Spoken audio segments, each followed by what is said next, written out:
This clown dick Negro, Kanye West, wants us to believe that he met with President-elect Donald Trump to discuss multicultural issues. A minutes-long meeting to discuss solutions for broad, multifaceted issues like bullying and violence in Chicago. So you're the spokesman, nigga. You want us to thank you. Should your signed copy of Trump's Person of the Year cover give me confidence that you're looking out for my two boys? For my black queen? The truth is you've lost humanity, and today we will bury Kanye West. It's December 15th, 2016. You're listening to Black Journos. That led to Chris Wood's death. The fuck is that? Who's Black Matter? Black Lives Matter! It's the media. I knew something was wrong when a little pretty white girl ran into a black man's arms. This was a white lash. He lied. Sure, he embellished. No. It ain't us, it's the media. It's the media. The media. I would be really offended if there was a school that was known as an historically white college. Black Lives Matter! You going to jail? Ain't nobody got time for that. Obviously, there's a smell of marijuana in the air. Dead giveaway. Hide your kids, hide your wife. The fuck? I can't see Paula. Let's get the fuck out this country, motherfucker. You're listening to Black Journos. What up, Dot? What up, Stokely? Welcome back to the South. Thank you. Where niggas writing goals in their mouth. You got all prissy out there in L.A. Came back with your hair laid. Oh, here we go. With your glittery shirt.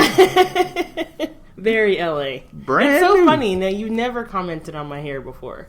Well, I know the pitfalls of messing with black women. I'm not going to just be talking about your hair. Okay. If there's not a good reason. It's just funny because I Since usually you posted a Facebook picture. Right. I usually oh, that's right, I did. I totally I'm forgot watching about you. that. I totally I'm forgot watching about that. It's just funny because when I wear my hair natural, Mm-hmm. you know, I don't get as much attention as I do when it's straight. Mm-hmm. The brothers It's still like natural. the You don't straight have hair. chemicals in it, no, right? No, it's still natural. But what I mean is, it's the curl, the Right. shrinkage. You know, when it's natural, it's curly, and so Right. it's usually laying right above my shoulders. But when I straighten it, it's halfway down my back. Right. And so then suddenly brothers are like, "Oh, hey, hi, Hey, how you hey. doing?" I know Shawty, what we your are name is. we are a product of our environment. We do want the white woman in our bed. I guess. But no, I mean, but how was LA? Everything was It good? was fabulous. I had an amazing time. I managed to see and eat everything that is iconic to that city in 3 days. What, So, like Pinks and Yeah, Pinks, and I had never had In-N-Out Burger. I mean, I don't think I've ever had it either. It was good. It's worth the hype, I guess. Okay, that's good. That's good to But know. yeah, we had a great time. Went to the Laker game. Oh. Yeah. Did they win? No. Okay. I was mad about that because they were playing the Knicks, and you know I have a hate relationship with Carmelo Anthony. So As you should. I was booing him, but you know, I mean, they held their own considering they're kind of a young team. Mm-hmm. That's kind of a veteran team. They've got Carmelo, they've got Derrick Rose. You know, they've got some pretty big name players. Mm-hmm. It was a pretty close game. Okay. But it's cool being in the Staples Center. Nice. And you're ready for Christmas? No, I have not started shopping At all? at all. I have Wow, not even I'm a put little up our more prepared Christmas than tree. that. Our Christmas tree isn't even up yet. Oh. Well, if it makes you feel any better, Kwanzaa is the day after Christmas, so you have time for that. And, you know, they're against the commercial aspects of the holiday season, so you still have time to prepare for that. True. I just don't think my family's going to go for a, hey, let's Yeah, I don't celebrate think so. Kwanzaa this Yeah, year. they'd be like, hell nah, mom. My wife, she goes in on holidays, so Yeah, I'm the same way. I'm gonna be working hard. I'm procrastinating though. I got to get it together. get it together, Dot. I'm trying. Get your shit together out there in L.A. gallivanting with I know. Latino black mixes, and we need you back here in Atlanta getting to work. I will say that was the one thing I noticed. I was like, where are the black people? Mm-hmm. And the people I was with did not want to venture to Compton and Watts. I thought it would be fun. You thought it would be fun. I think it would be fun I don't think that's to do. something you do if you don't really have like a native person with you. That's true. And the day I said it, I had on a bright red dress, so Oh. that just would not have worked. Horrible. But I think it would be cool to do like I was telling the friends that I was with, you know, like, what street was it that Ricky got shot on? Oh in my Boys in the God. Hood. You Like, wanted I to would do love like to a go little and see, like, you know, the house. trivia chase. Exactly. I would love to do something like that. I don't think, yeah. From my recollection, John Singleton actually had to like ask gang members for permission to shoot in some of those areas. Oh, really? So I don't know if that would have been like. So that's not going to be on the tour when you tour? I don't know. I don't know if that's wise. Well, but I think you definitely, because you went with what, your sister? Yeah. I don't think. Yeah, you need somebody who knows the area. Right. Like I wouldn't recommend somebody come to Atlanta and just start going to all the hot nigga spots that they hear about in hip hop music. You know, let's go down to Bankhead. Let's go down to the West End. Right. I'm like, I mean, well, you could do it. They just probably need to take you along. Right. Well, it's not 1990s Atlanta, so you may survive, as but still, I wouldn't recommend it. All right. Well, but anyway, I'll just stick to the Hollywood sign and the Walk of Fame like everybody else. Right. But today, are you ready to talk about a little Yeezy, a little Kanye, a little your president, Donald J. Trump? Not my president. Not your president. Your president-elect? No. He met Kanye. He dapped him up. He gave him a brother hug. Nah. That's I not mean, my I guess president. now that Kanye is blonde, he can do shit like that. I told you before. Right. He gets a pass now. Mm-hmm. But I told you before, my president is black, so. Look, what about the whole argument, bring the country together? You got famous black people like Jim Brown, Ray Lewis. They want us to all be together. Let's just all get along. Didn't Omarosa round them up? Isn't that like her contribution to the presidency? That was supposed to be her contribution, but I can't think. It's Pastor Scott. He is the one who actually brought Jim Brown and Ray Lewis. Ooh, actually give the two of them a pass because, they're NFL players, so maybe they're suffering from CTE. CTE. Their brains aren't quite right. Jim Brown's actually very smart. He and is. He knows what's up. I mean, he's an independent thinker. Yes. So he's not going to be swayed by the bigger black thought, But Ray Lewis, I think Ray Lewis is just about Ray Lewis. Oh, it's always about Ray Lewis. Whenever he's, grandstanding in Baltimore, or going and talking to boys in locker rooms before games, it's all about him huffing and puffing and, grandstanding. It's just a big fake. I've never been a Ray Lewis fan. And I gotta say, I'm a huge Ray Lewis fan. Really?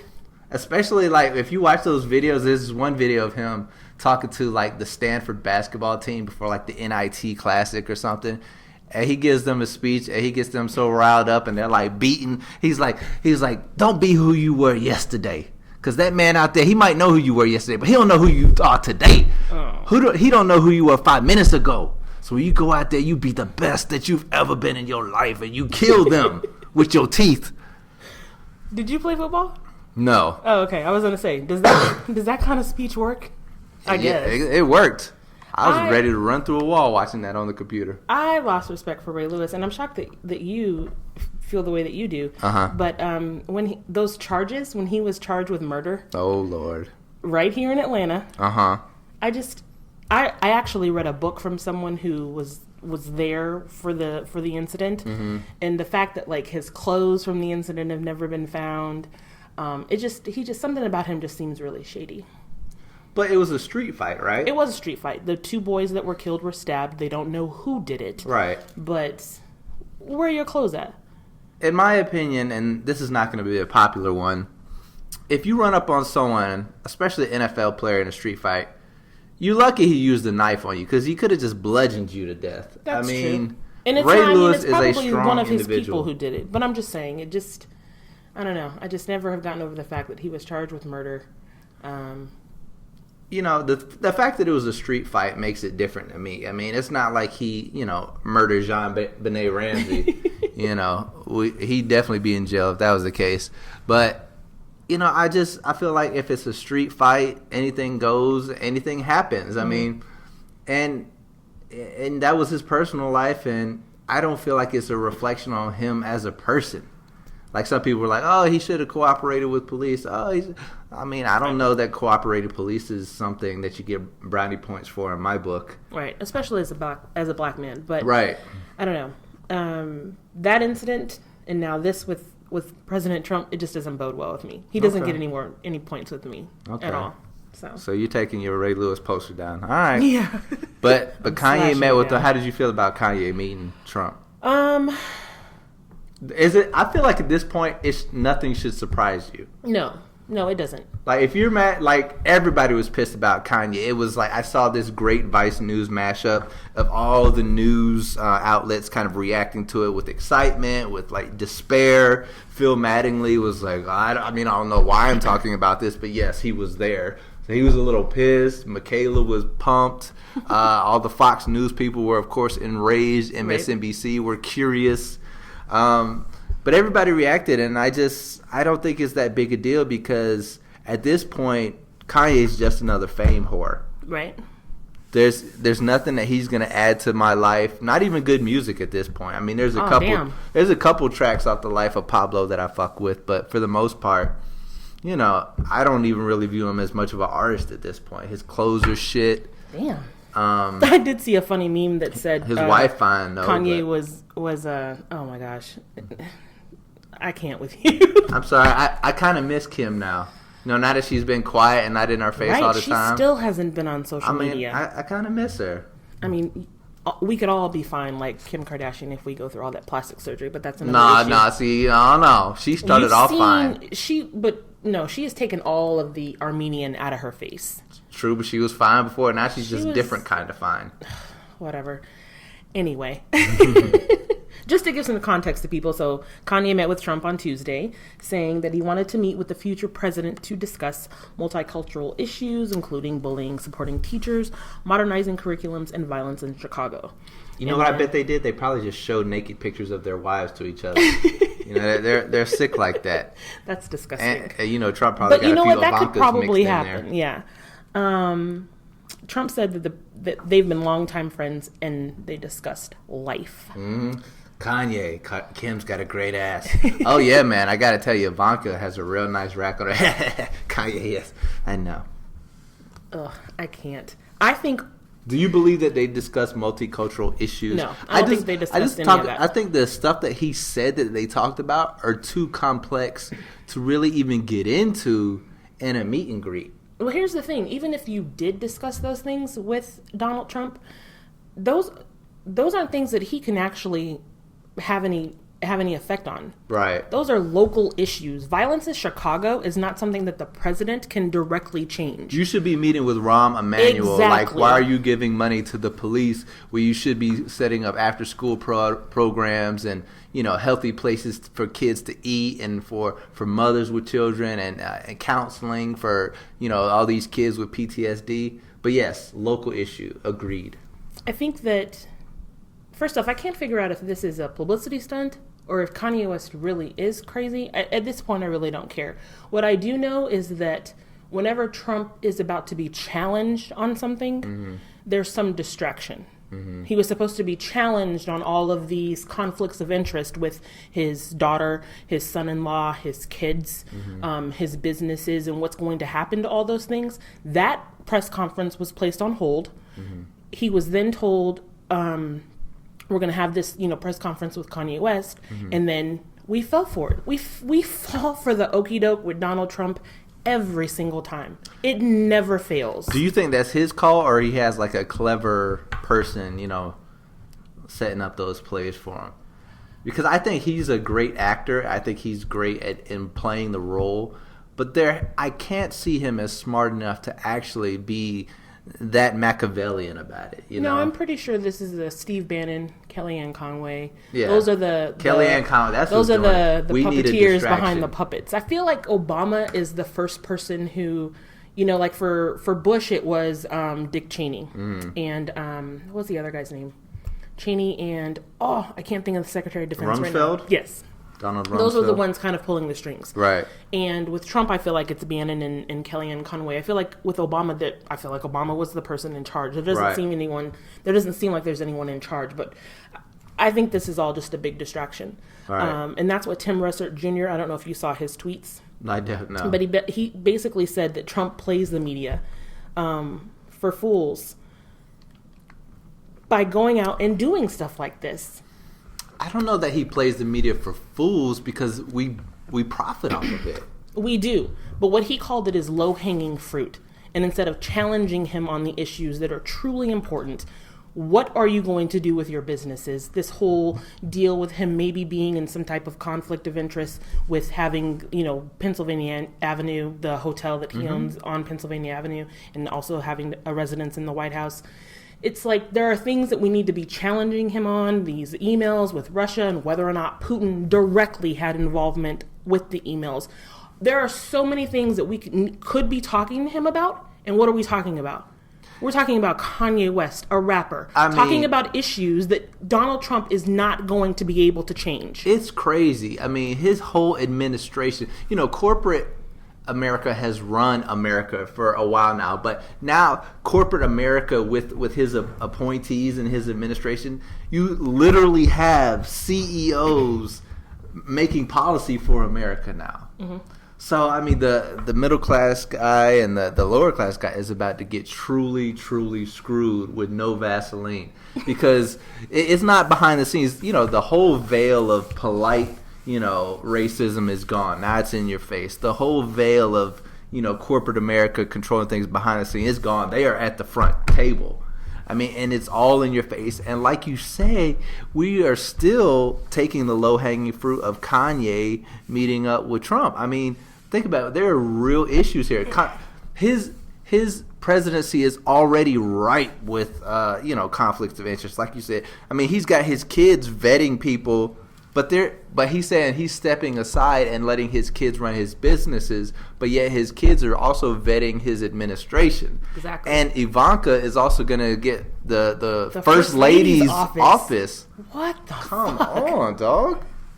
At this point, I am starting to feel a little bad for Melania. I mean, she was just a poor girl from one of them countries Slovenia. in Mother Russia, one of them Soviet Union cast-offs. Slovenia. And she was like, I'm pretty, I'm skinny, I'm tall, I'm going to go to America and get paid. He puts his daughter before his wife, which to me is just, it's a strange relationship. It's almost incestual. He loved Ivanka first. He was in love with Ivanka right. a long time before, Melania came along. I guess so. So you're not the only one that's upset with Kanye to the. Mm-hmm. Kanye to the. John Legend, in an interview, said that he is very disappointed in his friend. He says that I don't think it's impossible to talk to Trump about issues, but I won't be used as a publicity stunt. Nice. That's exactly what it is. He says I think Kanye was a publicity stunt. I'm pretty disappointed with Kanye that he says he would have voted for Trump.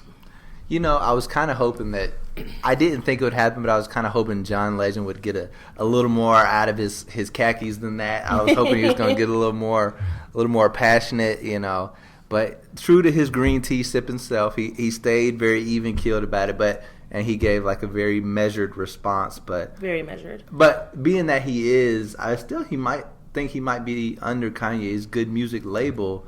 It still says something that he decided to speak out against Kanye. It does, but I think that, I guess it would be like if one of your friends, that did something that you think is wrong. Mm-hmm. I mean, they're still your friend. Right. But you don't necessarily agree with what they're doing at the moment. Mm-hmm. So I guess that's how it is for him. This is someone that he works with, that he probably has, a good relationship with, cares about. He doesn't agree with what he's doing politically, or, because John Legend and his wife are huge Hillary Clinton supporters. Which I have a problem with, but whatever. Okay. We know. Yeah. Green Party. But, we don't always agree with what our friends are doing. So I was a little shocked at the response from Common. Did you see what he said? No, what did he say? He said, Kanye, he's going to do what he chooses to do. I think a lot of the change we're looking for is going to happen from the people. So he says, Kanye, that's my guy, that's my homie, that's always going to be my brother. Some things he does, that's what he chooses to do. I know I'm going to do things how I choose to do them. Sometimes we'll do it together, and that's how love works. Let me translate for Kanye. Why the fuck are y'all worried about what Kanye's doing? He's not going to change your life, just like Trump is not going to be in your homes. You know, make moves for yourself and stop worrying about what Kanye's blonde-headed ass is doing. He can't even handle his own household. Every day we're seeing headlines about him and Kim being on the rocks. And, you know, when the hell is he raising his children? He's like at an art installation. You think he's with raising Trump. his children? No, he's not raising his children. He could at least be that celebrity that has, like, you know, the kids, like, they have their bus. Like, the family has their little bus, and he's got his bus. And they, like, come along with him half the time, but he's, like, never around, period. No. And since you brought up Kim, she says that she respects her husband and isn't shocked by the meeting at all. She is also a Hillary Clinton supporter. No shit. Yeah. I mean, she says the right things. That she's being, like, a good wife. You know, she's standing by your man.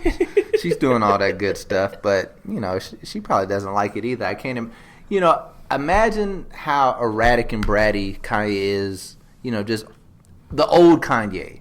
So now you got this magnified, like, super Saiyan Kanye that's got the blonde hair, that's got, like, 10 times as much fame, who's in, like, the Daily Mail in 3 different articles every day. And people, I mean, you know, this is a level of fame that you might almost feel sorry for someone for having. I think, like, the Kardashian Kanye, like, you know, union is almost as famous as like Princess Diana type stuff. Yeah, they're definitely on that level. And we talked about this before, I think, when he first went in the hospital. You can't be happy with that level of fame. It's got to kind of be like a drug. I mean, I don't know if you saw Lady Gaga recently said that she misses just being normal, just being able to talk to people without them going, "Oh my God, you're Lady Gaga. I'm your biggest fan. I love your music." Just going up to a random person and having a normal conversation when you're out shopping or getting coffee or whatever. You know, everywhere you go, there are cameras. There are people following you. That couldn't be a good. I mean, I guess there are pluses and minuses. You're famous and you have all this money and. You know, you've got millions of fans, but at the same time, you never have any privacy. Everything you think, do, tweet is scrutinized. Someone hates you. Some people love you. It's. I don't know that I would want that kind of life. I can go to Kroger in my sweats and nobody gives a damn. Kanye is dead. Kanye West is dead. And you know, if you don't mind, I'd just like to take a minute just to say a few words about, you know, the old Kanye and his passing. Oh, okay, well, because I miss the brother, you know. So can I have a little sip of my water? Absolutely. Kanye, oh my God, Kanye, hold on, a little water, a little Deer Park, hold on. Thank you. I feel like I shouldn't be laughing. This is a serious moment. No, he is a joke. Feel free to laugh. Okay. When needed. Born June 8th, 1977, Kanye Omari West was born in Atlanta, Georgia, to a pre-Reagan America. No one knew then that he would grow up to publicly confront George W. Bush and later dap up President-elect Dot's President Donald Trump. My generation, the 30-somethings, know him as a child of Chicago and a conflicted artist, a great artist. Now, if you're a teenager now, you only know the Kanye West whose public tantrums outnumber his hits. The old Kanye, as we like to say, the artist, the human being, he died in 2008, a year after the death of his mother, Donda West. I like to think 808s and Heartbreak, at least for me, was the most honest album I've ever heard. His magnum opus, and a piece of art, and you truly have had to have loved someone to understand it. After Kanye died, Yeezy was born. Oh. So right after 808s and Heartbreak, Yeezy was born. His mother's gone. His first real deep relationship over.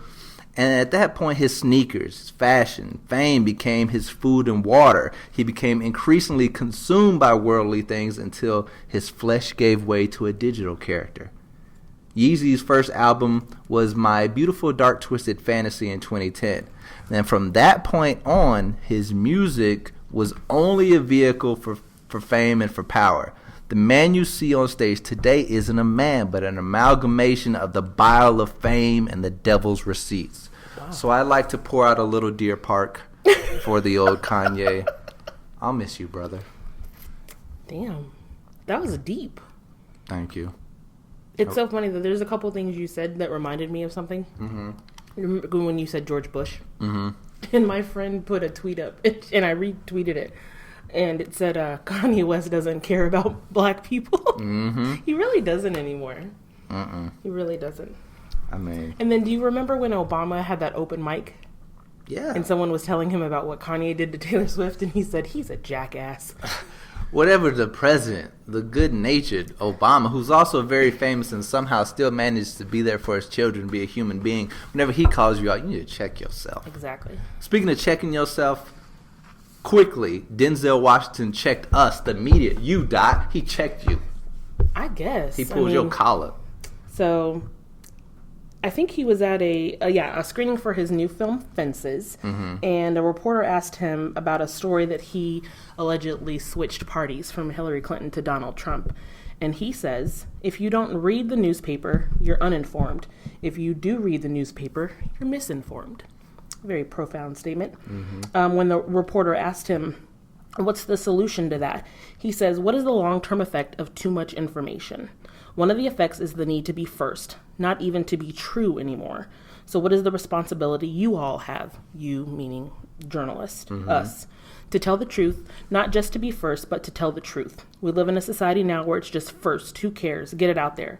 We don't care who it hurts. We don't care who we destroy. We don't care if it's true. Just say it, sell it. And for me personally, you know, a lot of what I consider journalism, what I like to watch and read now, is the really in-depth pieces. I mean, because that's where you're going to get your context. Like, if you take Aleppo or what's going on in Afghanistan, if you're an American and you just read those headlines, number one, you don't really give a shit because those people are brown and somewhere on the other side of the world, and it doesn't affect you, but you need to go in depth and you need to really get that context to care about it and understand that this all affects everyone on this planet. Right. And so, you know, a lot of what I watch nowadays is documentaries, you know, just long form pieces on you know, I shout out to Vice. They do a lot of good work. I mean, not the Action Bronson shit, but the other like actual, you know, pieces. But yeah, I mean that the headline is not gonna. The only thing a good headline is for is breaking news. You know, Alan Thicke died. Okay, now I know Alan Thicke died. But you know, as far as stuff like policy and politics, and you know, it's not gonna tell you anything. So yeah, big shout out to Denzel Washington for calling people out. I didn't really feel like he was talking about real journalists though. Like I didn't. Oh, what does that mean? What is that? What is a real journalist? Well, first off, someone who went to school, studied journalism or studied communications, works at a reputable news agency. Because I think what he's talking about is a lot of this fake news. And because where we work, we're not putting out... You and I know the place where we work, we're never first with anything. Not anymore, because of mistakes that have been made. So when he's saying stuff like, you know, one of the effects is the need to be first, I don't feel like there's a rush with a lot of news agencies to do that anymore. I feel like everyone was jumping on this, oh my gosh, Denzel called out the media. But it wasn't, I don't think that he was talking to us. I think he was definitely talking to us. I feel like if he was talking about how we don't actually report news anymore and that it's just a bunch of people on air with opinions and commentary, that I would have absolutely co-signed. But this to me was more directed at like InfoWars or all these fake news sites, not reputable news organizations. There's this great meme going around. It's like a little infographic of like where the fake news and real news lies. And so they have like, I think, and it tells you which is kind of leaning liberal, which is like liberal trash, and conversely, which is like right-wing propaganda. And I think CNN was like somewhere, it was in the actual journalism spectrum, but it was kind of like skewed down towards the trashy side of the graph. Wow. And the thing is, and places like MSNBC, they were like skewing to the liberal side, and of course Fox was like more to the right trash side. Right. But you got to find that meme is really funny, and you could argue that it is pretty accurate. The But thing see, that's is, the thing. Where are these memes coming from? Like, what's the source of the meme? That's also another issue, is that people take these memes as gospel. but see, what I'm challenging you on is the idea that just because we work with people that went to school for journalism and we work for a giant news corporation, that means he wasn't talking to us and that we're real journalists. Real journalists are the people going out, finding the stories, giving context, and telling the story themselves. Those are real journalists. True. I feel like if we're getting our can do story that in off our a wire profession. service, Oh, absolutely. and then we're giving a story in 30 seconds, and then we're tossing to a reporter who's not even showing you, anything that's going around on the ground at that point. They're just kind of telling you what they've seen. I don't feel like that's really doing much to tell a story. I agree with you. I think Denzel was definitely talking to corporate media because we played a major role in this election. We did. And I just don't see how you cannot see that we, as being part of a corporate machine, are part of the problem. No, I agree that we're part of the problem, but Because you I focus think on him that, saying first. So you're saying Well- since we're not focused on being first, he's not talking to us. But that was just part of what he said. What he's saying is... I mean, he says to tell the truth. I feel like we do that in our jobs. I mean, I'm not lying in my job. Whenever you leave stuff out of stories, Mm-hmm. just last week you talked about having to omit stuff from your scripts. Right. That's lying. It's not lying, but there's a certain amount of time that you have to tell a story. Otherwise, we'd be on air all day. Yeah, but what I'm saying is... I'm going to be honest with you. I'm definitely one of those people that is extremely sensitive when anyone talks about the media, especially people who don't work in this industry. And as much as I love Denzel and I love his movies and I will definitely support on Christmas Day, he is critical of something that he doesn't truly understand. And that's not to say that the only people who can be critical of journalism are other journalists. How long have you been a journalist? Since 2000, so 16 years. So you don't think Denzel, I keep wanting to call him Kanye, has been dealing with media for much longer than you have? Yeah, dealing with media, but not, I just think it's interesting that that people are so critical of something without understanding a lot of the reasons why we do what we do. And that's not to say that we're perfect. We make a lot of mistakes. So you're we saying are because responsible for Donald Trump getting the presidency. All right, so because Denzel doesn't write 30-second scripts on Aleppo. No, I'm not saying you have to be a journalist, but I'm understand. saying it's hard for me to take criticism from someone who isn't... If they aren't a journalist. Yeah. If they aren't a journalist themselves. You don't see us criticizing, his profession. Journalists criticize actors all the time. It's called being a critic. Right. But that's not our jobs. Those aren't our jobs. It's to be critical of his profession. That's exactly what critics do. That's what critics do. But I'm saying critics just me are a form and you of just going journalism. and just critiquing, that's not our job. That's not our forte. And his forte isn't journalism. So because he is not an NBA player, he can't recognize a good NBA player and a bad one. No, what I'm saying is he can't tell when an NBA player is benefiting a team versus the critique that he's harming giving a team.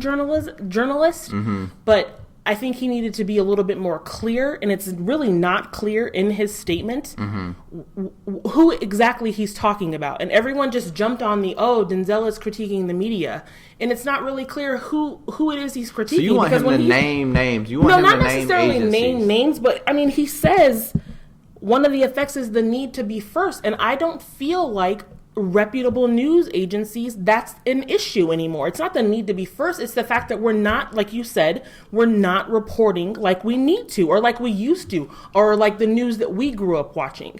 There's not a rush to be first anymore. We're not even reporting the news anymore. We have panelists on air all day long giving their opinions about, that's not news. But that's what we do as news agencies, and we do promote it as news. We do promote it as breaking news, and we do promote it as fact on places like Fox, which is misleading. And that's what Denzel is saying. And because there's a race to be first, some of us bail out quickly and say, okay, we're not going to try to be first. We're gonna work on the spin room. And some of us would say, but we're not going to worry about being first. We're going to call it breaking news all day. Mm-hmm. You know, but it's all misleading and it's all symptomatic of a 24-hour news cycle. That's true. So give Denzel his props, Doc. Yes, Denzel, I hear you, brother. We're going to try to do better. Listen to Black Journos. We doing good things around here. Headlines. Now, unfortunately, Doc, we spent a lot of time on Kanye, a lot of time on Denzel. Okay. I think we're going to have to fast forward past, let's go past the Charleston verdict. Well, we can do it really quickly. Okay. Dylan Roof was found guilty on all 33 charges of murder, attempted murder, and federal hate crimes after killing 9 parishioners in a Charleston church in 2015. And another South Carolina verdict. Did we talk about Walter Scott last week? We did. We did? Okay. Yeah, okay, we did. Good. But we didn't know that it was the black foreman of the jury, the one black guy on the jury that was the holdout. The dude on The View? You Sambo ass nigga, yes. He was the one. You're lying. You talk about a damaged black man. Wait. Are you serious? Oh Yes. my gosh. I had no idea. I saw him on The View. He was the one. And I thought, oh man, I wonder who Because we knew there was one holdout. We knew there was one. It was him. Oh my gosh. There was 12 people on the jury. What are the fucking odds? One black man. This is South Carolina. No, these are people with, that lets you know how deep race is in our country. Wow. That, the black man felt like he had to be harder on the black victim than the other white people in the room. It's deep. Wow, I'm dumbfounded at that. Speaking of racists, quickly, that West Virginia racist got her job back. Yeah, an update. So apparently she was temporarily removed. Oof. She wasn't actually, so essentially she was suspended. This is the woman who, she tweeted, "It will be refreshing to have a classy, beautiful, dignified First Lady in the White House. I'm tired of seeing a ape in heels again." Grammatically incorrect. Not an ape. A ape. In reference to First Lady Michelle Obama. She got her job back. The mayor, she left her position. So she is still gone. But the other woman, the director, she got her job back. That's crazy. I remember when that America broke, 2016. I said she's going to get her job back, but it'll probably be around Easter or something. It's Before not even Christmas. It's not even Christmas. I mean, I think that happened, right before? It was November, right after the right? election. Yeah, probably a little before Thanksgiving. So that's great. Yeah, because after the election, before Thanksgiving, and wow, she's got her job back before even Christmas. Christmas came early for that cracker. This is the America we're going to soon be living in. Right. FYI. But hey, we got to give it up to some good white folks, some white men that made some indelible marks in our lives. Yeah. Alan Thicke and Craig Sager. Boy, 2016 is knocking people down. Savage. Like, this is a year that we can't get rid of soon enough. We got President-elect Donald Trump, and every hype person in the world is dying. Craig Sager, Alan Thicke, David Bowie, Prince, Mama Ali. Brady. Muhammad Ali died this year too? Wasn't it this year? Man. Yeah. So many people. There's so many people you can't someone even in the newsroom keep track. was going down the list the other day, and we was like, "What? That was this year? What? It was It's like a lot of the people. hits. He The was in reading memoriam so many will be names. deep. After a while, I was like, "All right, dog, ain't you supposed to be working?" That's how long the list was, and now Alan Thicke and Craig Sager. Yeah, Alan Thicke, as we all know, father Jason Seaver on Growing Pains. Did you watch that? A little bit.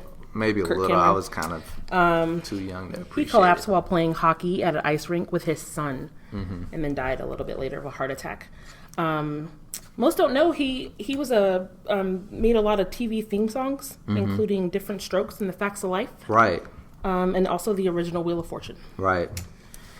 Oh, and then Craig Sager. Man, basketball games will not be the same. It won't be the same. Or as colorful.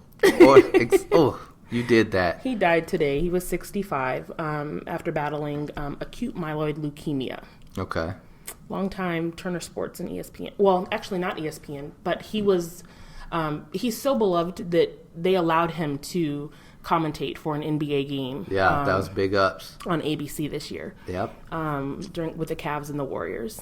So, R.I.P. R.I.P. fellas. We got like what 2 more weeks. Like, leave the last 2 weeks of 2016 alone. So somebody else is gonna die. It's gonna be somebody crazy. Like, we have to have Stevie Wonder on 24-hour surveillance right now because I'm worried for that Stevie's brother. Name out there. I'm worried. Where is Tina Turner? All right. Damn. Let's go ahead and go. Dad, should we do Shade? I don't know. We might just have to go to the Blacklist. Do you want to do Shade or Blacklist? Because we won't have time for both. The Blacklist. The Blacklist. All right.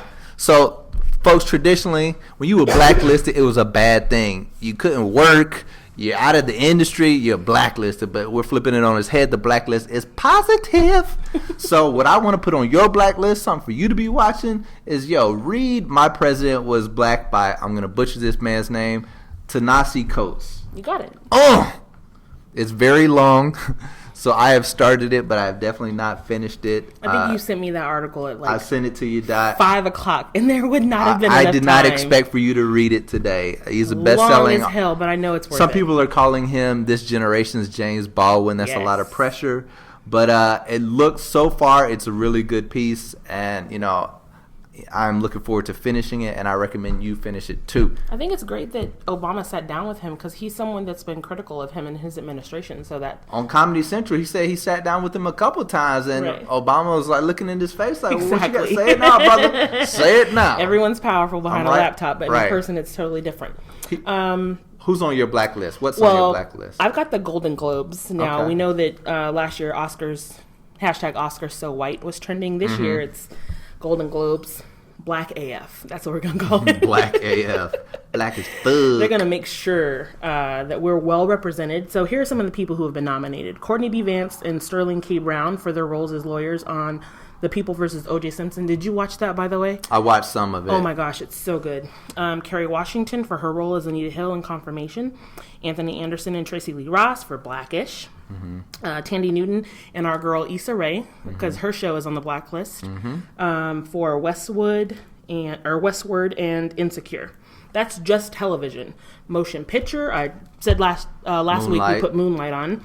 Nominations for Mahershala Ali, the director Barry Jenkins, and it also was nominated for Best Motion Picture and Drama. Denzel and Viola for Fences, Naomi Harris and Octavia Spencer for Hidden Figures, Stevie Wonder for his song Faith in the movie Sing, and that's it. Oh, I'm taking my kids to see Sing. That looks damn good. I don't know what that is. I'm out of that demographic. It's like a local singing competition to save like a local theater that's shutting down. It's an animated film. Oh, that's why I don't know about it. Yeah, it's an animated film, so you know it's going to be good. I can't think of the last time I've seen a shitty animated film. They're always good. Can I tell you, I think the last one I saw was like Cars. Oh, yeah, that looks bad now that I think about it. It's been a long time since I've watched. If you ever get a chance to watch Angry Birds, Jason Sudeikis is the red Angry Bird. Okay. It is great. Everyone says I need to watch Frozen and Tangled. Yeah, and I didn't really get, Frozen has some good songs in it, but I didn't, think it was that great. But Angry Birds, I think because I'm kind of turning into a grumpy old man, Angry Birds was hype as shit. It's so funny. My son will be home on Sunday, and we're really, really big in going to the movies. But we're going to see, like, The Girl on the Train, Oh, that's supposed to be good. That's with Emily Blunt. Yeah. Yeah, I definitely have a lot of movies that I want to check out. And I definitely have a lot of music that I want to listen to. Yeah, animation in a long time. You past that stage. I think that Sing movie is going to be dope. Matter of fact, I know someone who went to, like, an early screening, and they were like, it was really good. I'm looking, we're going to see Fences, Hidden Figures, like... Yeah, you got grown ass men in your house. Yeah, I know. Animation. I'll get the review from you. It's tough looking at Denzel as like a legit old man now. Like, there's no way you could like even promote him as like a sexy leading man anymore. He's like legitimately old. I guess you didn't see the GQ spread like a year or so ago. He's got man boobs now. Nah. He's old enough to have man boobs now. No, we're talking about Denzel Washington. Like, that man is fine. That is an older. You're talking about 2016 man we'd all Denzel like Washington is fine. You're thinking of mean Denzel. No, you're thinking of the old man Denzel from Magnificent that Seven. checked that reporter the other day and said, "Media, get your shit together." He looked dusty right then. You know how old men always kind of have like a little bit of ashiness around the corner of their mouth, even if they I guess they like shave and they can never get their face quite moisturized. I don't know, something about being like a legit old man, and he had that look to like.